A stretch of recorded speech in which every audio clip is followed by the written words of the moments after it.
எபேசியர் 2ஆம் அதிகாரம் 8ஆம் வசனத்தில் அப்போஸ்தலனாகிய பவுல் எழுதுகிறார், கிருபையினாலே விசுவாசத்தை கொண்டு ரட்சிக்கப்பட்டீர்கள். இது உங்களால் உண்டானதல்ல, இது தேவனுடைய ஈவு. கர்த்தர் உங்கள் மேல் வைத்த கிருபையினாலே நீங்கள் அவர் மீது விசுவாசத்தை கொண்டீர்கள். இந்த விதமாக நீங்கள் ரட்சிக்கப்பட்டீர்கள். ரட்சிப்பு உங்களால் உண்டானதல்ல, ரட்சிப்பு தேவனுடைய ஈவு. It is the gift of God என்று ஆங்கில வேதாமத்தில் எழுதியிருக்கிறது. தீத்துவுக்கு எழுதின நிருபத்தில் அப்போஸ்தலனாகிய பவுல் இவ்வாறாக எழுதுகிறார், நாம் செய்த நீதியின் கிரியைகளின் நிமித்தம் அவர் நம்மை ரட்சியாமல் தமது இரக்கத்தின்படியே மறுஜென்ம முழுக்கினாலும் பரிசுத்த ஆவியினுடைய புதிதாக்குதலினாலும் நம்மை ரட்சித்தார். நாம் செய்த நீதியின் கிரியைகளின் நிமித்தம் அவர் நம்மை ரட்சிக்கவில்லை, தேவனுடைய இரக்கத்தின்படி ரட்சிக்கப்பட்டோம். இரக்கம், கிருபை ஆகிய 2 வார்த்தைகள் இந்த வசனங்களிலே நாம் வாசிக்கிறோம். இரக்கம் என்பது பாவிகளாகிய நாம் பெற வேண்டிய நியாய தீர்ப்பை, தண்டனையை தேவன் நமக்கு கொடுக்காமல் இருப்பது. கிருபை என்பது தகுதியற்ற தமது ஜனங்களுக்கு தேவன் காட்டும் தயவு. வேதாகமம் கர்த்தருடைய வார்த்தை நமக்கு கற்றுக் கொடுக்கிற காரியம். இலவசமாய் ரட்சிக்கப்படுகிறோம், இலவசமாய் நீதிமான்கள் ஆக்கப்படுகிறோம். ரோமர் நிருபம் 3ஆம் அதிகாரத்திலே அப்போஸ்தலனாகிய பவுல் எழுதுகிறார், இலவசமாய் அவருடைய கிருபையினாலே கிறிஸ்து இயேசுவிலுள்ள மீட்பை கொண்டு நீதிமான்களாக்கப்படுகிறார்கள். இலவசமாய் நீதிமான்கள் ஆக்கப்படுகிறோம், கிருபையினாலே நீதிமான்கள் ஆக்கப்படுகிறோம். இயேசு கிறிஸ்துவிலுள்ள மீட்பை கொண்டு நீதிமான்கள் ஆக்கப்படுகிறோம். ரோமர் 5ஆம் அதிகாரத்தில் வாசிக்கிறோம், இப்படி நாம் அவருடைய இரத்தத்தினாலே நீதிமான்கள் ஆக்கப்பட்டிருக்க, கோபாக்கினைக்கு நீங்களாக அவராலே நாம் ரட்சிக்கப்படுவது அதிக நிச்சயமே.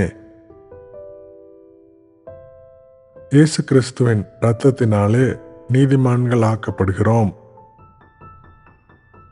இவ்வாறு நாம் நீதிமான்கள் ஆக்கப்பட்டிருக்க, தேவ கோபாக்கினைக்கு நீங்களாக கிறிஸ்துவாலே நாம் ரட்சிக்கப்படுவோம். தீத்து 3ஆம் அதிகாரம் 6ஆம் வசனத்திலே வாசிக்கிறோம், தமது கிருபையினாலே நாம் நீதிமான்களாக்கப்பட்டு நித்திய ஜீவன் உண்டாகும் என்கிற நம்பிக்கையின்படி சுதந்திரராகிறோம்.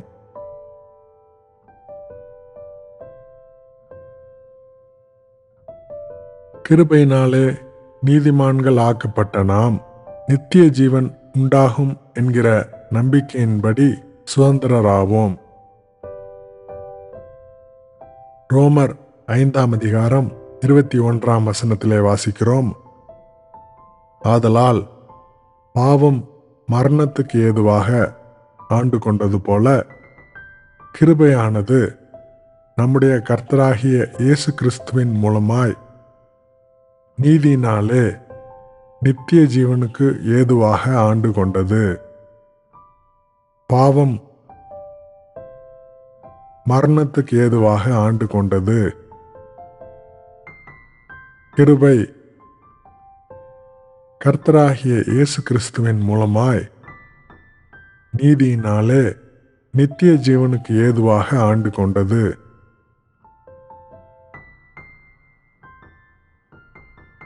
ரோமர் 4 அதிகாரம் 2 வசனத்தில் வாசிக்கிறோம், ஆபிரகாம் கிரியைகளினாலே நீதிமானாக்கப்பட்டானாகில் மேன்மை பாராட்ட அவனுக்கு ஏது உண்டு.